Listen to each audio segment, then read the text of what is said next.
Olá, sejam todas bem-vindas, todos bem-vindos a mais um vídeo aqui do canal, vídeo inédito, voltando para a nossa temática principal, que é tratar de acórdãos de tribunais superiores, fazer uma apreciação com uma pitada doutrinária e contextualização teórica, com enfoque sempre no direito material, embora a gente passe rapidamente pela questão processual, principalmente os requisitos e pressupostos relacionados a recurso de revista, agravo de instrumento, quando é o caso.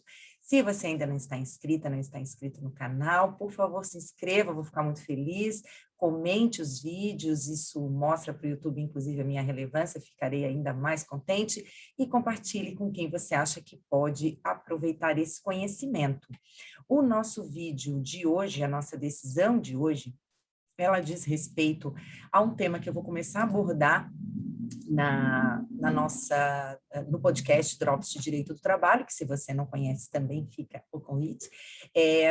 Esse tema é relacionado à despedida, a gente estava tratando no podcast de despedida por justa causa, encerramos essa semana o artigo 482 com uma complementação do artigo 158, e como eu vou começar o artigo 483, os requisitos de rescisão indireta e tudo mais, eu achei que seria interessante a gente abordar esse tema aqui também no canal.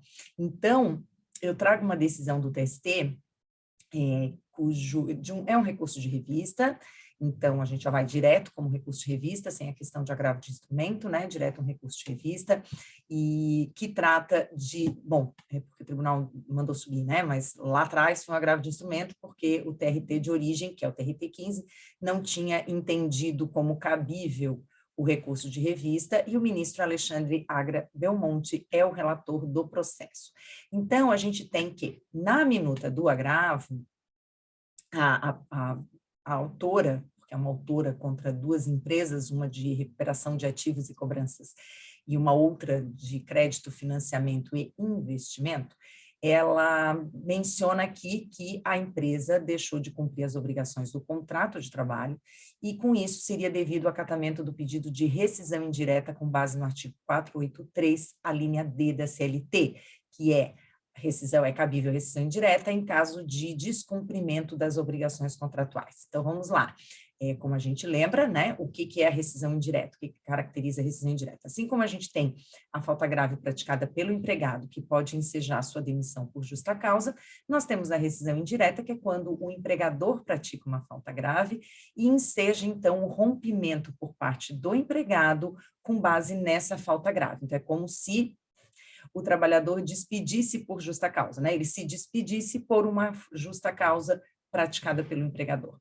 A jurisprudência, a regra geral, é muito mais rigorosa com a rescisão indireta do que é com a falta com a demissão por justa causa, principalmente porque o requisito que acaba pegando mais em relação à gravidade. Então, quando a gente estuda a despedida por justa causa do empregado, a gente vê lá que um dos requisitos é a gravidade da falta.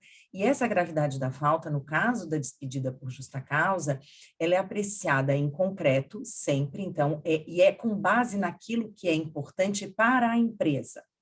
Então, a gravidade não é um conceito genérico. Claro, gente, agressão física, ofensa, isso, com certeza, improbidade, sempre vai ser muito grave. Mas algumas faltas, principalmente relacionadas à desídia, aquilo que tem a ver com desídia, atraso, falta injustificada, mesmo jogos, mesmo insubordinação, mau procedimento, o que é mau procedimento, isso depende muito do tipo de empresa, do tipo de norma violada, se a gente estiver falando de insubordinação ou de indisciplina, por exemplo, do tipo de ordem que foi emanada. Então, a jurisprudência acaba entendendo que, nesse caso da gravidade, a gente olha do ponto de vista da empresa. Então, dentro daquela empresa, aquilo é muito grave, então é suficiente para caracterizar a falta grave. Agora, e ensejar a justa causa. Agora, no caso da rescisão indireta, o requisito da gravidade ele é visto assim, tem que ser tão grave que torne impossível a continuidade do contrato de trabalho. É interessante falar isso porque, se a gente olhar a questão do 482, da despedida por justa causa do empregado, a mesma coisa. A gravidade tem que ser tal que o empregador perca a fidúcia, aquela fidúcia mínima, né, da relação de emprego, e isso torna insuportável a relação e, por isso, o trabalhador vai ser despedido. Por quê? Porque a gente tem o princípio da continuidade. Então, a nossa regra geral é de que os contratos perdurarão no tempo e assim as partes desejam. Só que esse princípio da continuidade, ele tem mais a ver ainda com o empregado. É o empregado que deseja a continuidade. Por isso que a gente nunca presume o pedido de demissão.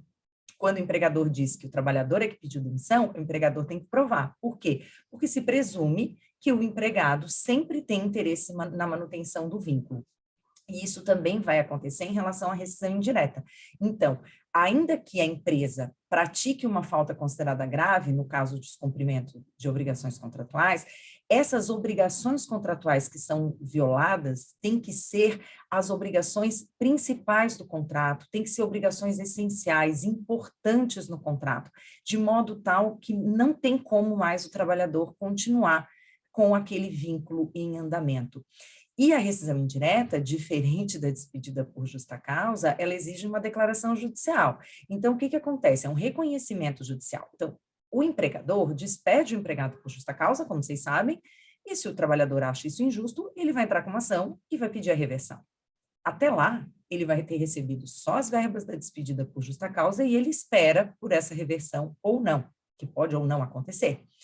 No caso da rescisão indireta, o trabalhador comunica que está deixando de trabalhar por violação das obrigações do contrato, que já é uma coisa que nem todo trabalhador sabe que pode fazer, né?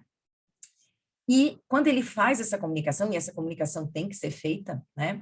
Sugiro que vocês escutem lá no podcast até a questão de abandono de emprego, que é a falta de comunicação.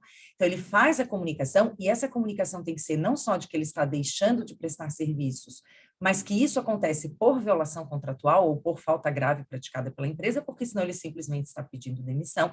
E aí ele entra com ação de rescisão indireta para que o juiz do trabalho reconheça a falta grave praticada pelo empregador e, com isso, determine o pagamento das verbas rescisórias, que são as mesmas devidas da despedida sem justa causa. Então, feita essa preliminar de como acontece a rescisão indireta, a gente já vê que o trabalhador fica numa situação muito mais frágil, porque ele não recebe nada. Quando ele comunica que ele vai deixar de prestar serviço e ele entra com ação judicial de rescisão indireta, enquanto não tiver a decisão judicial, ele não recebe nenhuma verba rescisória.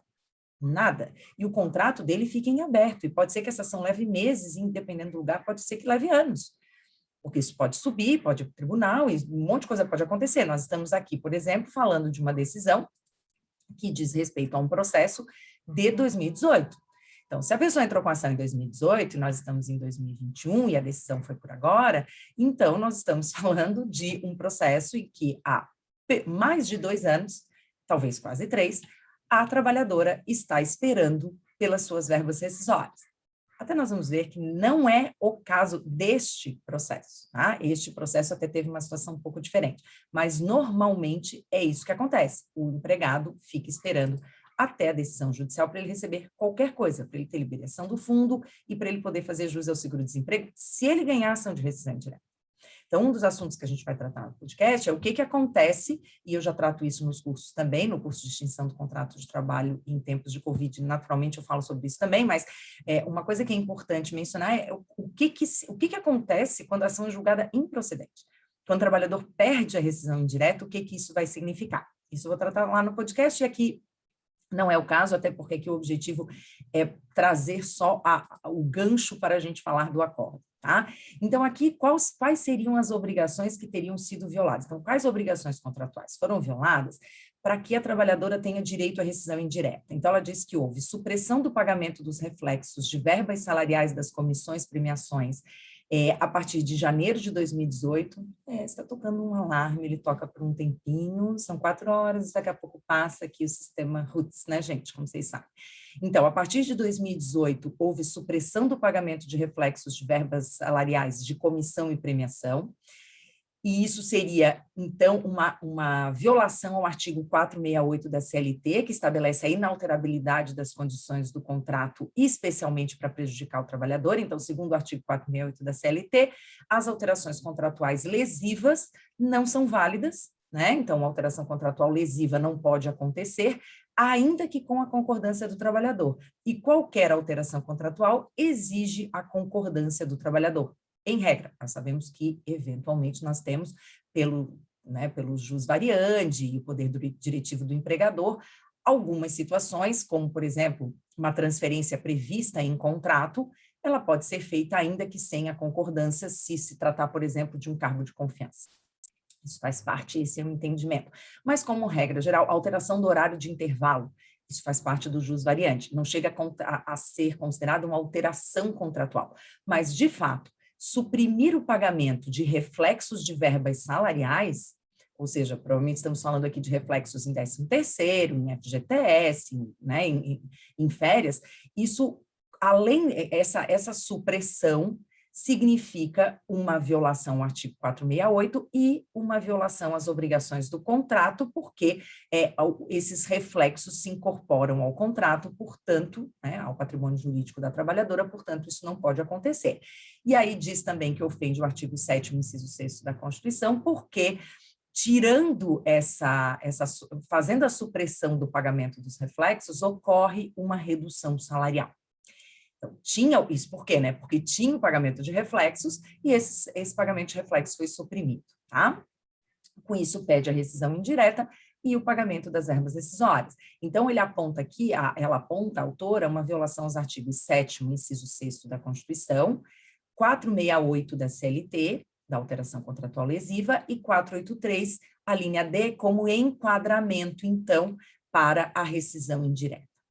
O TRT de origem entendeu, com amparo nos elementos que tinha nos autos, disse que não permitiu a subida do recurso de revista, dizendo que conclusão diversa ia remeter ao reexame de fatos e provas, aquela velha história da súmula 126 que impede a reapreciação de fatos e provas. Então, no entendimento do TRT, a menção de violação a dispositivos do ordenamento jurídico não viabiliza o processamento do recurso, porque essa violação, para apreciar a violação de dispositivos legais, se precisaria entrar no mérito de novo. E isso não seria possível no TST. Então, a apreciação do 468, que seria a apreciação da violação ao artigo 468 e ensejar o 483, a linha D, então, para enquadrar no 483, a linha D, isso só seria possível revendo fatos e provas, e isso não é possível pela súmula 126. Esse foi o entendimento do TRT 15 de origem. Negou seguimento ao recurso de revista. O TST, e aí é aquilo que eu sempre falo aqui para vocês, né? O direito é lindo, gente, porque a resposta é sempre depende, né? É sofrido, eu sei, mas a gente já está acostumado que é assim que funciona. Então, vocês com certeza já viram, por isso que eu trouxe essa decisão, porque eu tenho certeza que vocês já viram situações em que não subiu, em que a situação era bem semelhante a essa, e esbarrou na súmula 126 e disseram, olha, realmente, para ver essa questão, não tem como subir. E, nesse caso, se entendeu que era o caso de subir.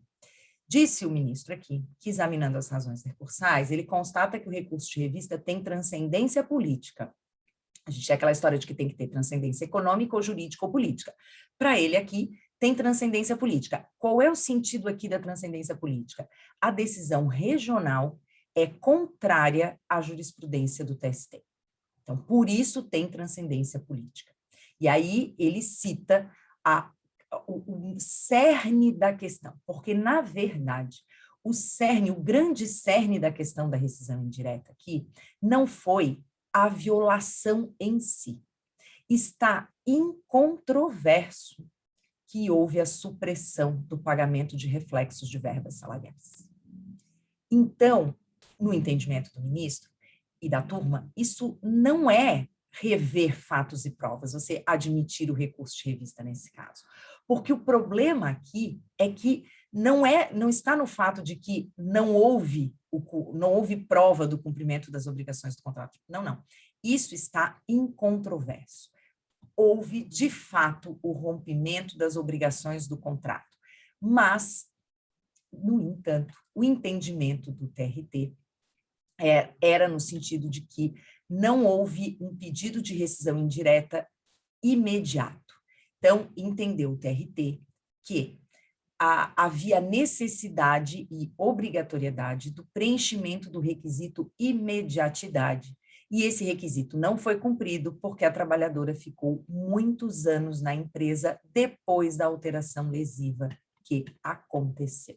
Que, aliás, eu estou olhando aqui, não me parece que tenha sido por tanto tempo essa alteração lesiva, porque a alegação de que a supressão aconteceu em janeiro de 2018 e a ação é de 2018.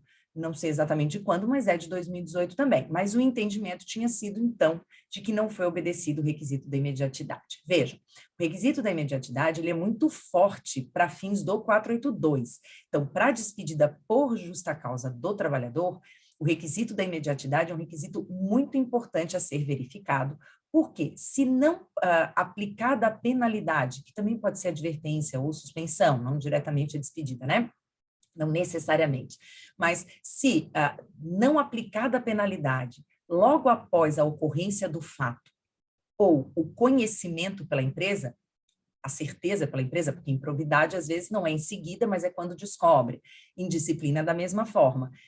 Atraso não, atraso é imediato, no dia seguinte já tem que saber que a pessoa chegou atrasada. Se não ocorre a aplicação da penalidade imediatamente, a gente não tem um prazo na legislação, mas a gente trabalha com razoabilidade, se considera que houve perdão tácito. E a ausência de perdão tácito é um requisito para aplicação de penalidades. Então, se não houve a obediência à imediatidade, houve perdão tácito e a penalidade não é mais devida. E aqui, no caso da rescisão indireta, se tem isso de uma outra maneira. Normalmente, a doutrina mesmo menciona, para o trabalhador não dá para exigir a imediatidade nos mesmos termos que se exige do empregador. Até porque, primeiro, que o empregador é que assume os riscos do empreendimento e ele gere e administra o andamento das atividades, então ele tem absolutamente controle, ou deveria ter, de tudo que acontece, e ele tem o conhecimento do que se pode e do que não se pode fazer. O trabalhador já não necessariamente tem esse conhecimento de que aquilo não podia ser feito, às vezes ele tem uma intuição de que tem alguma coisa errada. Claro, a moça que trabalha na instituição financeira tem mais noção, mas nem todo mundo sabe. Eu conheço situações, eu vejo situações em que a trabalhadora diz, não, ele disse para mim que não era mais para pagar aquela gratificação, que não era mais, que a lei dizia que ele não precisava mais me pagar, daí se ele está me dizendo, eu estou acreditando.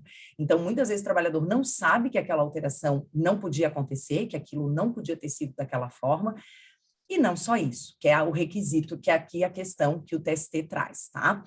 Que já vamos falar. Então, aqui diz o TST, então, o seguinte, que ficou incontroverso, né, que havia o descumprimento das verbas, uma vez que a supressão do pagamento dos reflexos das verbas salariais contraria o artigo 468, isso é alteração lesiva, e tudo isso é incontroverso. Tem uma parte aqui interessante para a parte processual aqui, que para o recurso de revista, né, gente, se exige que se transcreva o trecho do acórdão do recurso de revista que vai ser objeto ou da alegação de violação legal constitucional ou da divergência jurisprudencial. Eu vejo várias decisões que eu acabo não trazendo, né, porque não é o caso, porque não desenvolve o tema, mas eu vejo várias decisões em que o recurso de revista não é admitido, porque nas razões do recurso de revista, o recorrente não transcreve o trecho do acórdão regional que é objeto da controvérsia em si, que é objeto daquilo que depois que ele vai apresentar ou dispositivo de lei violado, ou divergência jurisprudencial. Claro que não é sobre tudo que tem no acórdão. Então, é exatamente aquele trecho do acórdão que é objeto da insurgência, e isso tem que aparecer. Isso é exigido pelo artigo 896, parágrafo 1º-A, inciso 1º da CLT. E aí ele diz, em controvérsia ocorrência de inadimplementos contratuais. Entretanto, isso no TRT, né? Então, aqui a autora recorrente, ela está, acho que não é ela recorrente aqui, acho que ela é recorrida. É o acórdão que diz, no acórdão do TRT, que é o objeto da controvérsia dela, diz o seguinte, em controvérsia, a ocorrência de inadimplementos contratuais. Entretanto, não se pode afirmar que teriam sido o motivo ensejador da ruptura contratual, pois o Instituto da Justa Causa rege-se pelo princípio da determinância, ou seja, o descumprimento do contrato deve ser a causa principal da rescisão.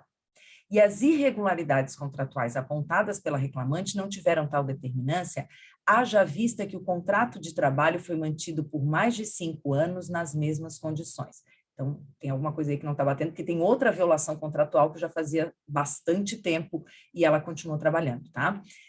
De start, e aqui que é interessante, que eu achei diferente dessa decisão, tem-se por válido o pedido de demissão formulado pela reclamante, mantendo-se improcedentes os pleitos relacionados à rescisão indireta. Então, veja, é uma decisão, a decisão do TRT foi no seguinte sentido, é incontroverso que teve inadimplemento contratual. Só que isso não foi grave o suficiente, tanto não é grave o suficiente que ela ficou 5 anos, apesar do descumprimento do contrato. Então, segundo o TRT de origem, isso é o princípio da determinância. Então, o descumprimento do contrato tinha que ser o principal para a rescisão. E mesmo com as irregularidades, a pessoa continuou trabalhando. E aí vem o seguinte, ela pediu demissão. Ela pediu. Então, ela pediu demissão, ou seja, por isso que eu falei, lá no começo eu disse, quem entra com rescisão indireta fica todo o tempo do processo esperando para receber alguma coisa. Ela pediu demissão, deve ter recebido as verbas rescisórias do pedido de demissão e entrou com ação pedindo a conversão do pedido de demissão em rescisão indireta. E isso, gente, é uma das coisas mais difíceis de conseguir nos tribunais. O tribunal em que eu trabalho é muito difícil, no meu tribunal, é muito difícil uma reversão ou uma conversão de pedido de demissão em rescisão indireta. Em geral, salvo se for uma situação de ameaça, constrangimento, coação, em geral, feito o pedido de demissão, está feito. Não dá mais para transformar em rescisão indireta. Porque se queria rescisão indireta, devia ter entrado com a rescisão indireta e não feito o pedido de demissão. Tinha que arcar com o ônus de esperar todo o período. E nesse caso, então nós estamos diante de um caso que o TST vai apreciar, em que houve um pedido de demissão, seguido, então, de uma ação para converter esse pedido de demissão em rescisão indireta e o pagamento das verbas decorrentes dali. E aí o TST diz o seguinte, que se extrai do trecho acima que ainda que o TRT tenha reconhecido o descumprimento das obrigações contratuais por parte do empregador, entendeu que era indevido falar em rescisão indireta em razão da ausência de imediatidade na reação da trabalhadora. Até acho interessante porque o TRT fala em princípio da determinância. O TRT não fala expressamente imediatidade, mas é isso que ele quer dizer. Então, o descumprimento leva à rescisão imediatamente, né? Então, pela imediatidade. E esclareça-se que a empregada, na condição de hipossuficiente da relação de emprego, abstém-se de certos direitos, dentre os quais o ajuizamento de ações trabalhistas com receio de não ser contratada por outra empresa ou perder o emprego. É aquilo que a gente fala, já tem um vídeo aqui no canal sobre o direito à indenidade, o dano moral pela violação do direito à indenidade, que é o direito que a pessoa tem de entrar com uma ação, inclusive enquanto está trabalhando, e quase ninguém faz isso, porque geralmente, quando faz isso, acaba perdendo o emprego, justamente por ter feito isso. E tem gente que tem medo de entrar numa lista depois e não conseguir novos postos de trabalho quando entra com ação. Além disso, a pessoa está trabalhando, geralmente não é por hobby, ela trabalha porque ela precisa. Então, ela não vai pedir demissão, né? Ou entrar com ação durante o vínculo contratual, com medo de, sendo despedida, ainda não conseguir um próximo emprego e ficar sem nada. Então, mas ela recebeu as rescisórias quando ela foi despedida. Gente, não é assim que funciona, as rescisórias acabam. O objetivo de todo mundo é ter um emprego, né? É ter um trabalho, é ter um posto. Por tal razão, a configuração de rescisão indireta decorrente do inadimplemento de obrigações trabalhistas não precisa ser imediata, sem preencher certos requisitos, como o pedido de nulidade do anterior pedido de demissão. Vejam. Então, é possível, segundo esse entendimento TST, pedir a conversão, a nulidade do pedido de demissão e a consideração de que seja rescisão indireta, mesmo tendo passado um período, que nesse caso, pelo jeito, foi longo, de um período em que suportou a alteração lesiva e, portanto, a violação contratual. Isso, gente, é muito importante, porque isso significa a gente falar sobre perdão tácito e rescisão indireta. Então, nesse sentido, isso não está dito dessa forma, por isso que eu venho falar sobre isso para vocês, né? O TST está dizendo que, em princípio, não tem perdão tácito. A trabalhadora não perdoou a empresa por ter praticado a violação contratual, ela suportou por falta de opção, até o momento em que ela ou não aguentou mais, ou ela pôde se dar ao luxo de sair e entrar com a ação. Mas isso não significa que ela tolerou e perdoou a empresa. Porque se for assim, gente, as empresas realmente se saem muito bem. É uma baita vantagem. Você suprime direito. Num período de crise, o trabalhador não tem como sair daquele emprego porque ele tem medo de não encontrar outro posto de trabalho, e depois a empresa diz, não, mas ué, você ficou, porque você aceitou. E isso, inclusive, é muito grave, gente, porque nesse caso específico, viola o artigo 468.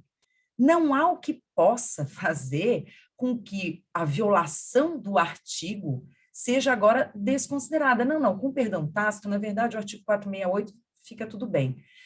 Não é, se houve uma violação de dispositivo legal, a permanência da trabalhadora no emprego não convalida a alteração contratual lesiva.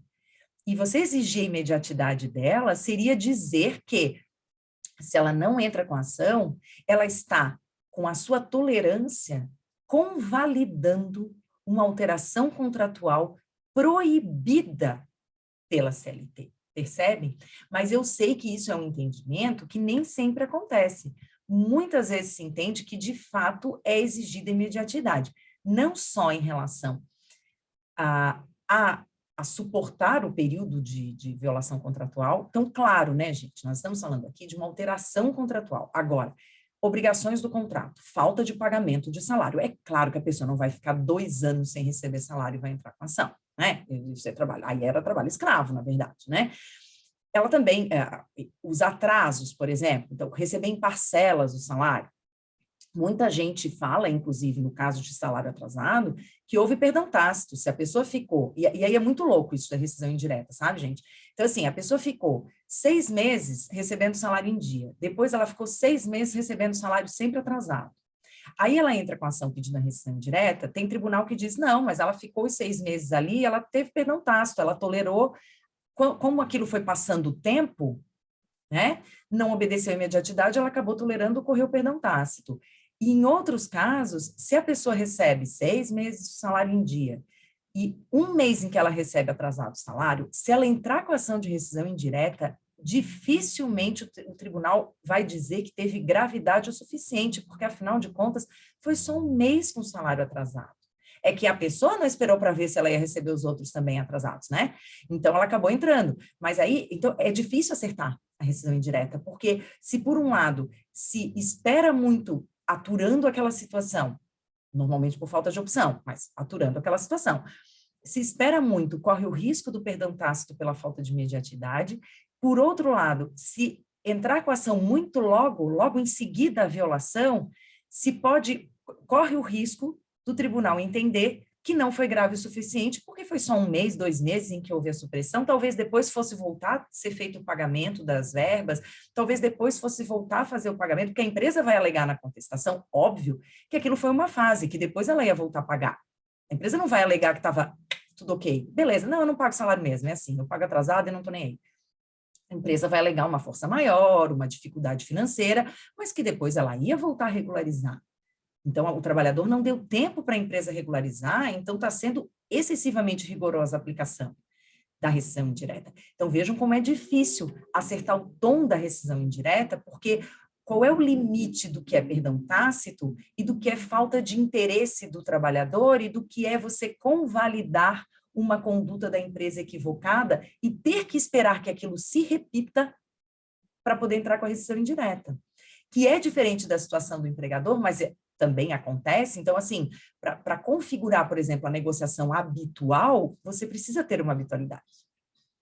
Então, você não pode despedir o trabalhador porque ele uma vez negociou um produto se não tem proibição de negociar produto dentro da empresa. Claro, não em concorrência, né? Mas se não tem nada dito que não pode passar o catálogo da Natura, da Avon, ou se não está dito nada que não pode vender bombom, vender brigadeiro, a vez que a pessoa vendeu, só uma vez vendeu, a primeira vez que a trabalhadora ou o trabalhador vender o brigadeiro, não pode ensejar a aplicação de penalidade, porque aquilo não é habitual, porque não houve habitualidade.